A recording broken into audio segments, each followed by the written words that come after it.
இந்த வீடியோ பார்த்துட்ருக்க எல்லோருக்கும் என்னுடைய வணக்கம். ஃப்யூச்சர் லைஃப் சேனலில் வேகன்சி வீடியோ பார்க்குறதுக்கு முன்னாடி ப்ளீஸ் சப்ஸ்கிரைப் பண்ணிக்கோங்க.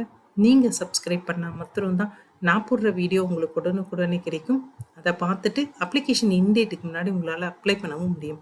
இன்றைக்கி நம்ம பார்க்க போகிற வேகன்சி என்னென்னா, இந்தியன் ஏர்ஃபோர்ஸ் அனௌன்ஸ் பண்ணியிருக்கிற AFCOT 02/2026 இந்த வீடியோ தான் நம்ம பார்க்க போகிறோம். ஏர்ஃபோர்ஸ் காமன் அட்மிஷன் டெஸ்ட், இதை தான் AFCOT அப்படின்னு சொல்லுவாங்க. ஸோ இந்த காமன் அட்மிஷன் டெஸ்ட்டில் பாஸ் பண்ணுறவங்களுக்கு டெக்னிக்கல் நான் டெக்னிக்கல் ரெண்டு இடத்துலையும் உங்களுக்கு வேலை இருக்கும். ஸோ இதில் ஃப்ளையிங் கிரவுண்ட் டியூட்டி அப்படின்வாங்க. ஒன்று வந்து அவங்களோட ஜெட்டு, அதாவது ஃபைட்டர் ஜெட்டில் பறக்கிறது. அடுத்து கிரவுண்ட் டியூட்டி, கீழேருந்து ஒர்க் பண்ணுறவங்க, நிலத்துலேருந்து அவங்க அதுக்கான எல்லா ஏர்ஃபோர்ஸ்க்கான எல்லா சப்போர்ட்டும் கொடுக்குறவங்க. ஸோ இதில் அந்த அந்த மாதிரியான 2 டிவிஷன் இருக்குது. இதில் டெக்னிக்கல் நான் டெக்னிக்கல் ரெண்டுக்குமே எடுக்கிறாங்க. இது இல்லாமல் NCC கேட் ஸ்கோர் வச்சுருக்கவங்களுக்கும் என்ட்ரி உண்டு. ஸோ இதை பற்றியான டீட்டெயில்ஸ் அடுத்தது 1 by 1 பார்த்துருவோம். ஃபஸ்ட்டு இந்த அப்ளிகேஷன் ஆன்லைன் அப்ளிகேஷன். இந்த அப்ளிகேஷன் ஓப்பன் ஆனது 20th May 2026, அதாவது நேத்திக்கு ஓப்பன் ஆகிருக்கு. இது எப்போ வரைக்கும் இந்த லிங்க் ஓப்பனாக இருக்கும் அப்படின்னு பார்த்தீங்கன்னா 19th June 2026 வரைக்கும் ஓப்பனாக இருக்கும். ஸோ யாருக்காவது அப்ளை பண்ணணும் அப்படின்ற விருப்பம் இருந்தால் 19th June 2026க்கு முன்னாடி அப்ளை பண்ணிடுங்க. இதில் என்னென்ன மாதிரியான வேகன்சி இருக்குது, நான் இதுதான் படிச்சிருக்கேன், எனக்கு வேகன்சி இருக்கா அப்படின்ற டீட்டெயில்ஸ் இப்போ பார்த்துருவோம். ஃபஸ்ட்டு என்ட்ரி ஆப்காட்டில் இப்போ வந்து 8th August 2026 அன்னைக்கு ஒரு காமன் என்ட்ரன்ஸ் எக்ஸாமினேஷன் இருக்குது. அந்த என்ட்ரன்ஸ் எக்ஸாமினேஷன் மூலமாக என்னென்ன வேகன்சியை ஃபில் பண்ண போகிறாங்க அப்படின்னு பார்த்தீங்கன்னா, flying, ground duty technical, ground duty non technical. So இந்த 3 வேகன்சியும் ஃபில் பண்ண போகிறாங்க AFCOT மூலமாக. ஸோ இதில் மென் பிசி, உமன்ஸ் பிசி அப்படின்னு கொடுத்துருக்கேன். மென் பிசி அப்படின்னா men permanent commission, women permanent commission. Permanent commission அப்படின்றது அங்கே பர்மனண்ட்டாக வேலை செய்கிறதுக்கான அந்த ஜாப். இதில் சேல்ரி, பென்ஷன் அப்படின்னு பெனிஃபிட்ஸ் வந்து ரொம்ப அதிகம். ஸோ இதில் மென் பிசியில் பார்த்தீங்கன்னா AEL, AEMனு 2 ஆப்ஷன் இருக்குது. AELன்றது AE எலக்ட்ரானிக்ஸ், அடுத்தது AEM அப்படின்றது மெக்கானிக்கல். ஸோ இதில் AELல 2 வேகன்சியும், AEMல வந்து 8 வேகன்சியும் மென்னுக்கு இருக்குது. உமன் பர்மனன்ட் கமிஷனில் AELல 2 வேகன்சியும், AEMல வந்து 2 வேகன்சியும் இருக்குது. அடுத்த காலம் பார்த்தீங்கன்னா மென் SSC, உமன் SSC. SSCனா short service commission. Short service commission அப்படிங்கிறது 14 years மாத்திரம்தான் நீங்கள் ஏர்ஃபோர்ஸில் ஒர்க் பண்ணுவீங்க. 10 yearsக்கு அப்புறம் உங்களோட ஒர்க் பர்ஃபார்மன்ஸை பார்த்துட்டு அது அந்த ஒர்க் பர்ஃபார்மன்ஸ் அவங்களுக்கு சாட்டிஸ்ஃபைடாக இருந்து அதே சமயத்தில் பர்மனன்ட் கமிஷனில் வேகன்சி இருக்கும் போது இந்த ஷார்ட் சர்வீஸ் கமிஷனில் இருக்கிற அந்த கேண்டிடேட்டை பர்மனன்ட் கமிஷனுக்கு மாற்றுவாங்க. இது மூலமாகவும் பர்மனன்ட் கமிஷனுக்கு போகலாம். அது ஒரு ஆப்ஷன். இதில் பார்த்தீங்க அப்படின்னா ஃப்ளையிங்கில் 30 வேகன்சியும், உமனுக்கு வந்து ஃப்ளையிங்கில் 5 வேகன்சியும் கொடுத்துருக்காங்க. கிரவுண்ட் டியூட்டி டெக்னிக்கலில் பார்த்தீங்கன்னா AELல 107 வேகன்சியும், AEMல 52 வேகன்சியும் மென்னுக்கும், AELல 25 வேகன்சி, AEMல 13 வேகன்சி உமன்ஸ்க்கும் கொடுத்துருக்காங்க. ஸோ இதோட கிரவுண்ட் டியூட்டி டெக்னிக்கல் முடிஞ்சிடுச்சு. அடுத்தது கிரவுண்ட் டியூட்டி நான் டெக்னிக்கல். நான் டெக்னிக்கல்னால் ஏர்ஃபோர்ஸ்லேயுமே administration, accounts department, law department அப்படின்னு எல்லா டிபார்ட்மெண்ட்டும் இருக்கும். ஸோ அந்த டிபார்ட்மெண்ட்டுக்கான வேகன்சியை தான் அவங்க கிரவுண்ட் டியூட்டி நான் டெக்னிக்கல்னு சொல்கிறாங்க. இது SSCயில் மாத்திரம்தான் வருது. ஃபஸ்ட்டு மென்கான வேகன்சி பார்த்துருவோம். WS அப்படின்றது வெப்பன் சிஸ்டம், இதில் 21 வேகன்சி இருக்குது. ADM அப்படின்றது அட்மினிஸ்ட்ரேஷன், இதில் 50 வேகன்சி இருக்குது. LGS அப்படின்றது லாஜிஸ்டிக்ஸ், அதில் 4 வேகன்சி இருக்குது. ACCTS அப்படின்றது அக்கௌண்ட்ஸ், அதில் 5 வேகன்சி இருக்குது. EDN அப்படின்னா எஜுகேஷன், அதில் 1 வேகன்சி இருக்குது. MET அப்படின்னா மெட்ரலாஜி, அதில் 1 வேகன்சி இருக்குது. இது மென்னுக்கு. உமன் SSC பார்த்தீங்கன்னா நான் டெக்னிக்கலில் வெப்பன் சிஸ்டமில் 5 வேகன்சியும், அட்மினிஸ்ட்ரேஷனில் 12 வேகன்சியும், லாஜிஸ்டிக்கில் 2 வேகன்சியும், அக்கௌண்ட்ஸில் 2 வேகன்சியும், எஜுகேஷனில் 2ம், மெட்ரலாஜியில் 2ம் இருக்குது. இது AFCOT என்ட்ரி இதோட முடிஞ்சது. அடுத்த என்ட்ரி என்னென்னா, NCCயில் நீங்கள் நல்லா ஸ்கோர் பண்ணி சர்டிஃபிகேட் எல்லாம் வச்சுருப்பீங்க. ஸோ அந்த சர்டிஃபிகேட் வச்சுருக்கவங்களுக்கு ஒரு ஸ்பெஷல் என்ட்ரி இருக்குது. அது ஃப்ளையிங்க்கு மாத்திரம் கொடுத்துருக்காங்க. ஸோ இதை பொறுத்த வரைக்கும் NCC ஸ்பெஷல் என்ட்ரியில் நீங்கள் பார்த்தீங்கன்னா இன்னொரு விஷயமும் வந்து ஷார்ட் சர்வீஸ் கமிஷனுக்கு கொடுத்துருக்காங்க. என்னென்னா 10% of seats out from CDSE அப்படின்றாங்க.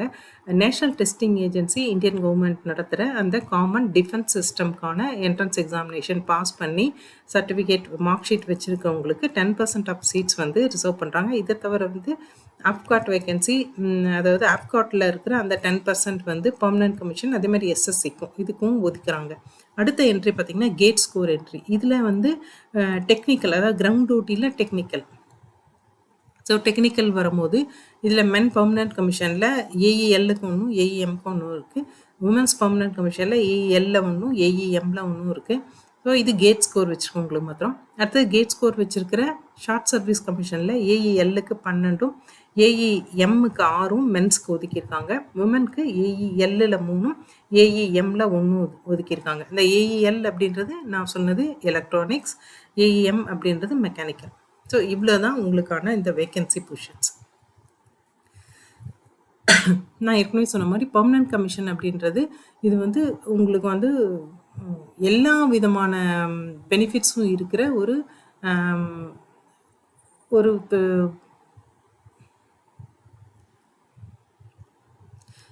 ஒரு பெர்மனன்ட் ஜாப் இது. ஷார்ட் சர்வீஸ் கமிஷன் அப்படிங்கிறது ஃப்ளையிங் பிரான்ச்லேயும் இருக்கும், கிரவுண்ட் டியூட்டிலையும் இருக்கும். இது 14 இயர்ஸ் வந்து வேலிடிட்டி இந்த கமிஷன். ஏற்கனவே சொன்ன மாதிரி 10 இயர்ஸ்க்கு அப்புறம் அவங்களோட அவைலபிலிட்டி, அதே மாதிரி இவங்களோட பர்ஃபார்மன்ஸ் வச்சு பெர்மனன்ட் கமிஷனுக்கு மாற்றுறதுக்கான அந்த வாய்ப்பும் இருக்குது. அதே மாதிரி வந்துட்டு இதில் எஸ்எஸ்சிக்கு பென்ஷன் வந்து கொடுக்க மாட்டாங்க அப்படின்றதையும் மென்ஷன் பண்ணியிருக்காங்க. அடுத்தது எலிஜிபிலிட்டி அப்படின்றது இந்தியன் நேஷ்னலாக இருக்கணும். ஏஜ் அப்படின்றது உங்களுக்கு ஆப்காட் பண்ணும்போது உங்களுக்கு 20லேருந்து 24 வயசு, அதாவது ஃபஸ்ட்டு ஜூலை 2027 கணக்கு வச்சு, அதாவது அவங்களுடைய அந்த ட்ரைனிங் டேட் வந்து ஃபஸ்ட்டு ஜூலை 2027. ஸோ அந்த டேட் அன்னைக்கு உங்களுக்கு 24 வயசுக்குள்ளே இருக்கணும். எந்த ஏஜில் எந்த இயர்லேருந்து பிறந்திருக்கலாம் அப்படின்றது இப்பயே கொடுத்துட்டாங்க. 2 ஜூலை 2003லேருந்து 1 ஜூலை 2007 வரைக்கும் பிறந்திருந்தா அவங்க வந்து அப்ளை பண்ணலாம் அப்படின்னு சொல்லியிருந்தாங்க. ஸோ இதில் வந்துட்டு உங்களுக்கு வந்து ஒருவேளை நீங்கள் வந்து கமர்ஷியல் பைலட் லைசன்ஸ் வச்சுருந்தீங்கன்னா அவங்களுக்கு 26 இயர்ஸ் ஓல்டு வரைக்கும் என்ட்ரி இருக்குது அப்படின்றதையும் சொல்லியிருக்காங்க. அடுத்தது உங்களுக்கு மெரிட்டல் ஸ்டேட்டஸ் அப்படின்னும் போது அன்மேரிடாக கண்டிப்பாக இருக்கணும். அதே மாதிரி அவங்களோட ட்ரைனிங் பீரியட் அப்படின்ற அந்த ட்ரைனிங் பீரியடில் உங்களுக்கு மேரேஜ் எதுவுமே ஃபிக்ஸ் ஆகக்கூடாது, மேரேஜ் பண்ணிக்கக்கூடாது. பண்ணால் அவங்க வந்து உங்களை அந்த ட்ரைனிங்லேருந்து வெளியே அனுப்பிச்சிருவாங்க. ட்ரைனிங்லேருந்து வெளியே அனுப்புறது இல்லாமல் அது வரைக்கும் நீங்கள் என்ன ட்ரைனிங் எடுத்தீங்க, கவர்மெண்ட்டுக்கு உங்களை ட்ரெயின் பண்ணுறதுக்கு எவ்வளோ செலவாச்சோ அதை நீங்கள் வந்து திருப்பி கட்டிட்டு வர வேண்டியிருக்கும். ஸோ அன்மேரிடாக இருக்கிறது ரொம்ப முக்கியம்.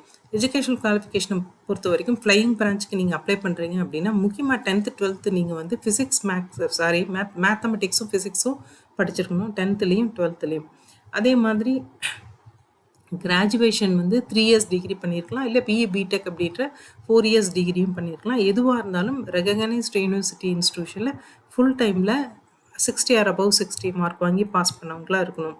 ஸோ ஃபஸ்ட் கிளாஸ் மார்க் அப்படின்னு சொல்லுவாங்க. ஸோ அந்த மாதிரி பாஸ் பண்ணவங்களாக இருக்கணும்.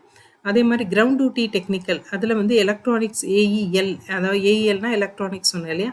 ஸோ இந்த எலக்ட்ரானிக்ஸும் 10th 12th வந்து ஃபிசிக்ஸும் மேக்ஸும் நீங்கள் கண்டிப்பாக படிச்சிருக்கணும். அதே மாதிரி MSc electronics, BSc physics or 4 years degree அப்படின்ற அந்த பிஇ அந்த மாதிரியோ இல்லை போஸ்ட் கிராஜுவேஷனும் படித்தவங்க தாராளமாக இதுக்கு அப்ளை பண்ணலாம். இதை தவிர வந்துட்டு உங்களுக்கு டெக்னிக்கலில் பார்த்தீங்கன்னா பிஇ, அதாவது பேச்சுலர் ஆஃப் இன்ஜினியரிங்கில் எத்தனை கோர்ஸ் இருக்கோ அத்தனை கோர்ஸ் படித்தவங்களும் அப்ளை பண்ணுறதுக்கான ஆப்ஷன் கொடுத்துருக்காங்க. அதை வந்து நான் இந்த வீடியோவில் கொண்டு வரல. உங்களுக்கு நோட்டிஃபிகேஷன் போய் பார்த்தீங்கன்னா தெரியும். நீங்கள் எந்த மாதிரியான கோர்ஸ் படிச்சிருந்தாலும் சரி பிஇயில் நீங்கள் தாராளமாக அப்ளை பண்ணலாம். அடுத்தது வெப்பன் சிஸ்டம் பொறுத்த வரைக்கும் இதுலேயும் 10th 12th நீங்கள் படிச்சிருக்கணும். அதில் மேக்ஸ் ஃபிசிக்ஸ் வந்து படிச்சிருக்கணும். 3 இயர்ஸ் கிராஜுவேஷன் படிச்சிருக்கலாம், இல்லை பிஇ பிடெக் வந்து ரெகக்னைஸ்டு யூனிவர்சிட்டி இன்ஸ்டியூஷனில் படிச்சிருக்கலாம். ஸோ எந்த டிகிரி நீங்கள் படிச்சிருந்தாலும் சரி, ஸ்டேட் போர்டோ சென்ட்ரல் போர்டோ ஸ்கூலு எல்லாமே ரெகக்னைஸ்டு யூனிவர்சிட்டி இன்ஸ்டியூஷன் இதில் படித்தவங்க தான் அப்ளை பண்ண முடியும். அட்மினிஸ்ட்ரேஷன் அண்ட் லாஜிஸ்டிக் பார்த்திங்கன்னா 10th +2 படிச்சுட்டு அப்புறம் டிகிரி படிச்சிருக்கணும். மினிமம் வந்து ஒரு 3 இயர்ஸ் டிகிரியாவது நீங்கள் படிச்சிருக்கணும் ரெகக்னைஸ்டு யூனிவர்சிட்டி இன்ஸ்டியூஷனில். ஸோ அவங்க தான் அட்மினிஸ்ட்ரேஷன் அண்ட் லாஜிஸ்டிக் அப்ளை பண்ண முடியும். அக்கௌண்ட்ஸ் பிரான்ச் பொறுத்த வரைக்கும் 10th +2 படித்து அதுக்கப்புறம் டிகிரி படித்தவங்களாக இருக்கணும். BCom, CA, CMA, CS, CFA, அதே மாதிரி bachelor of business administration, finance இந்த மாதிரி இந்த மாதிரி இதுக்கு ரிலேட்டட் சப்ஜெக்ட் படித்தவங்க எல்லாருமே இந்த அக்கௌண்ட்ஸ் பிரான்ச்சுக்கு அப்ளை பண்ண முடியும். எஜுகேஷனை பொறுத்த வரைக்கும் 10th +2 படிச்சுட்டு போஸ்ட் கிராஜுவேஷன் வந்து நீங்கள் படிச்சிருக்கணும். போஸ்ட் கிராஜுவேஷன் வந்து நீங்கள் அது வந்து எம்எஸ்சியாக இருக்கலாம், இல்லை எம்ஏவாக இருக்கலாம். ஸோ அந்த மாதிரியான போஸ்ட் கிராஜுவேஷன்ஸ் வந்து நீங்கள் எந்த டிசிப்ளினில் படிச்சிருந்தாலும் சரி நீங்கள் அப்ளை பண்ணுங்கள். மெட்ராலஜியை பொறுத்த வரைக்கும் 10th +2 படிச்சுட்டு BSc physics mathematics or 4 years graduation இன்ஜினியரிங்கில் நீங்கள் எந்த இது வேணால் படிச்சிருக்கலாம் அப்படின்னு சொல்லியிருக்காங்க. எக்ஸாம்பிளுக்கு கீழே கொடுத்துருக்காங்க electronics, electrical and electronics, electronics engineering, electronic technology அப்படின்னு ஆரம்பித்து இந்த ஒரு பேரா முழுக்க இருக்கிற இந்த பிஇ படித்தவங்க எல்லாமே இந்த மெட்ரலாஜி இந்த பொசிஷனுக்கு வந்து அப்ளை பண்ண முடியும். ஸோ இதில் மேக்ஸிமம் வந்து உங்களுக்கு பார்த்தீங்கன்னா கம்ப்யூட்டர் படித்தவங்க, computer engineering, communication engineering, mechanical engineering எல்லாமே இன்க்ளூட் பண்ணியிருக்காங்க.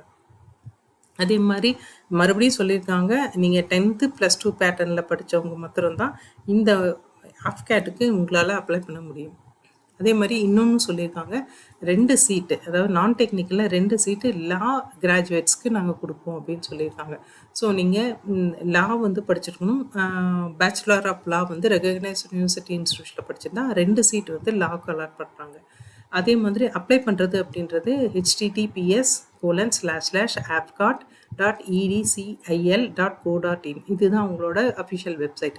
இதில் ஆதார் கார்டு வந்து மேண்டேட்ரி உங்களுக்கு. ஸோ இந்த வெப்சைட் போயிட்டீங்க அப்படின்னா அப்ளிகேஷன் லிங்க் இருக்குது. அந்த அப்ளிகேஷன் லிங்க்கில் ஏற்கனவே நீங்கள் ஆப்கார்ட் அப்ளை பண்ணியிருந்தீங்க அப்படின்னா அந்த லாகின் ஐடி பாஸ்வேர்டு வச்சு நீங்கள் இப்பயும் அப்ளை பண்ண முடியும். இன்கேஸ் நீங்கள் இது வரைக்கும் ஆப்கார்ட்டுக்கு நீங்கள் எதுவுமே அப்ளை பண்ணல அப்படின்னா ஃபஸ்ட்டு சைன் அப் அப்படின்ற அந்த ஆப்ஷன் செலக்ட் பண்ணிக்கோங்க. உங்கள் ஃபுல் நேம் 10th மார்க் ஷீட்டில் இருக்க மாதிரி அதில் வந்து போட்டுக்கோங்க. ஆல்ஃபபெட்ஸ் எல்லாமே கரெக்டாக இருக்க மாதிரி மொபைல் நம்பர் கொடுங்க, உங்களோட பர்சனல் மொபைல் நம்பர், அதேமாதிரி பர்சனல் இமெயில் ஐடி கொடுங்க. வெரிஃபிகேஷன் லிங்க் வந்து மொபைலுக்கும் வரும், இமெயிலுக்கும் வரும். அதை போயிட்டு நீங்கள் கிளிக் பண்ணிங்கன்னா ஒரு ஓடிபி இருக்கும், அதை போட்டு ரெஜிஸ்டர் பண்ணிவிட்டு ஒரு கேப்சா இருக்கும், அதையும் கொடுத்துட்டீங்க அப்படின்னா சைன் அப் ஆப்ஷன் இதோட முடிஞ்சது. ஸோ அதுக்கப்புறமா அது வந்து ஆப்கார்ட் அந்த லிங்க்லேருந்து வெளியே வந்துடும். திருப்பி நீங்கள் லாகின் உள்ளே போனீங்க அப்படின்னா அப்போ சைன் இன் அப்படின்ற ஆப்ஷனுக்கு போகணும்.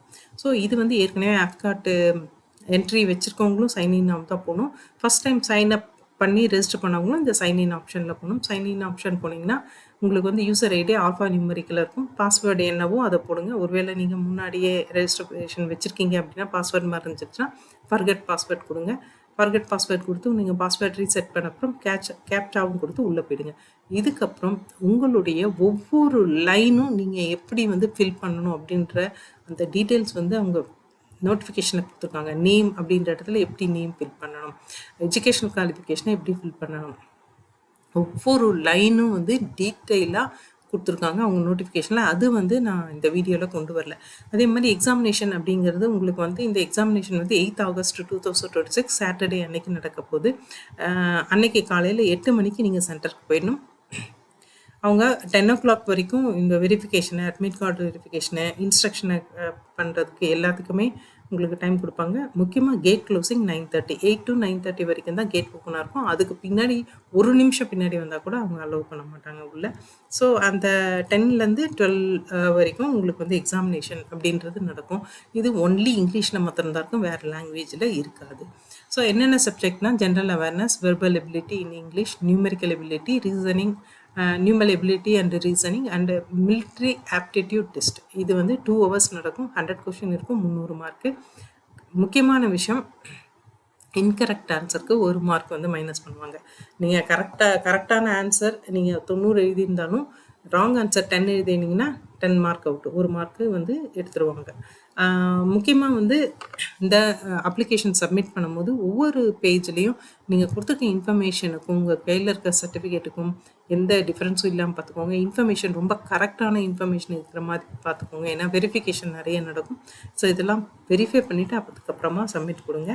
உங்களுடைய ஹால் டிக்கெட் அப்படின்றது அவங்களுடைய அஃபிஷியல் வெப்சைட்டில் மாத்திரம்தான் கொடுப்பாங்க, உங்கள் வீட்டுக்கெல்லாம் வராது. ஸோ அங்கே எக்ஸாமினேஷனுக்கு 9 days முன்னாடியே உங்களுக்கான அட்மிட் கார்டு வந்து அவங்களோட வெப்சைட்டில் ரெடி ஆகிடும். அதை போய் நீங்கள் டவுன்லோட் பண்ணி பிரிண்ட் எடுத்துக்கணும். முக்கியமாக வந்து லைவ் ஃபோட்டோகிராஃப் கேப்சர் இருக்குது. நீங்கள் ஒரு recent passport size photograph upload பண்ணிவிடுங்க.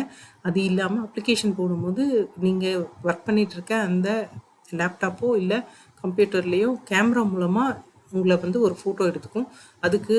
அதுக்கான ஆப்ஷன் நீங்கள் அங்கே இருக்கும். ஸோ அந்த இடத்துல நீங்கள் வந்துட்டு கரெக்டான ட்ரெஸ்ஸு, ஒரு டார்க் கலர் மாதிரி ஒரு ட்ரெஸ் போட்டுட்டு லைட் பேக்ரவுண்டு வச்சுட்டு நீங்கள் உட்காந்து லைவ் ஃபோட்டோகிராஃப் வந்து எடுத்து கொடுக்கணும். அதே மாதிரி எக்ஸாமினேஷன் சென்டர் அப்படின்னும்போது ஆல் ஓவர் இந்தியா நிறைய இடத்துல எக்ஸாமினேஷன் சென்டர் இருக்குது. தமிழ்நாட்டில் பார்த்தீங்கன்னா சென்னை, கோயம்புத்தூர், மதுரை, இந்த 3 இடத்துலையும், இது இல்லாமல் புதுச்சேரியிலையும் உங்களுக்கு வந்து சென்டர் இருக்குது. ஸோ இந்த சென்டரில் உங்களுக்கு எது ஆப்டோ அது கூட செலக்ட் பண்ணலாம். ஈவன் பெங்களூர் எல்லாமே கூட இருக்குது. ஸோ இங்கேருந்து கிட்ட இருக்கிற அந்த சவுத் இந்தியாவோட சென்டர்ஸ் கூட நீங்கள் செலக்ட் பண்ணிக்கலாம். அதுக்கு அடுத்தது பார்த்தீங்கன்னா இந்த ட்ரைனிங் அப்படின்றது 1 ஜூலை 2026 அன்னைக்கு ஸ்டார்ட் ஆகிடும். யாரெல்லாம் எக்ஸாமினேஷன் செலக்ட் பண்ணி அவங்களோட இன்டர்வியூவில் செலக்ட் ஆகுறீங்களோ அவங்களுக்கு எல்லாருக்குமே ட்ரைனிங் வந்து அலாட் பண்ணிடுவாங்க. ட்ரைனிங் அப்படின்றது டெக்னிக்கலாக இருந்தால் 62 வாரம் வந்து ட்ரைனிங், நான் டெக்னிக்கலாக இருந்தால் 50 வாரம் வந்து ட்ரைனிங் வந்து உங்களுக்கு நடக்கும். அதே மாதிரி அலவன்ஸ் அப்படின்னும் போது எல்லா வேக்கன்சிக்கும் பே அலவன்ஸ் வந்து அவங்க காமிக்கல. இதில் ஒன்று ஃப்ளையிங் ஆஃபீஸர்ஸ் மாத்திரம் காமிச்சிருக்காங்க. உங்களுக்கு ட்ரைனிங் எடுக்கும்போது 56,100 ருபீஸ் உங்களுக்கு வந்து சேலரியாக வரும். அந்த ட்ரைனிங் நீங்கள் 62 வீக்ஸ் ட்ரைனிங் எடுக்கும்போது இந்த அமௌண்ட்டு வாங்குவீங்க. இதை தவிர மற்ற பெனிஃபிட்ஸ் எல்லாமே உண்டு. உங்களுக்கு மேக்ஸிமம் சேலரி அப்படின்றது 1,77,500 வரைக்கும் இருக்கும். ஸோ இது இல்லாமல் உங்களுக்கு அலவன்ஸு, இன்சென்டிவ்ஸு, அதே மாதிரி உங்களுக்கு வந்து உங்கள் குழந்தைங்களுக்கான படிப்புக்கான செலவு, மெடிக்கல் செலவு எல்லாமே உங்களுக்கு கொடுத்துருவாங்க. ஸோ இதுதான் அவங்களோட பே அண்ட் அலவன்ஸ் யூஷ்வலாக. இங்கே கொடுத்துருக்க வெப்சைட்டை நான் டிஸ்கிரிப்ஷனில் கொடுத்துறேன். கீழே வந்து நோட்டிஃபிகேஷன் லிங்க்கு கொடுத்துருக்கேன். ஸோ ஆப்கார்ட் வெப்சைட்டுக்கு போயிட்டு நோட்டிஃபிகேஷனை தேடிட்டாங்க, நிறைய இருக்கும், லிங்க் இருக்கும். ஸோ அதில் தேட வேண்டாம் அப்படின்றதுனால நோட்டிஃபிகேஷன் லிங்க் கொடுத்துருக்கேன். இதையே அப்படியே டிஸ்கிரிப்ஷன்லேயே கொடுத்துறேன். யாருக்காவது இன்ட்ரெஸ்ட் இருக்குது இதில் அப்ளை பண்ணுறதுக்கு அப்படின்னா கண்டிப்பாக நோட்டிஃபிகேஷன் ஃபுல்லாக படிக்காமல் அப்ளை பண்ணாதீங்க. நோட்டிஃபிகேஷன் படிச்சுட்டு அதுக்கப்புறமா அப்ளை பண்ணுங்கள். அப்ளை பண்ண போகிற எல்லோருக்கும் பெஸ்ட் ஆஃப் லக். அதே மாதிரி இந்த வீடியோ பார்த்த எல்லோருக்கும் ரொம்ப தேங்க்ஸ். நெக்ஸ்ட் வேறு ஏதாவது ஒரு வேகன்சி வீடியோவில் பார்ப்போம். தேங்க்யூ.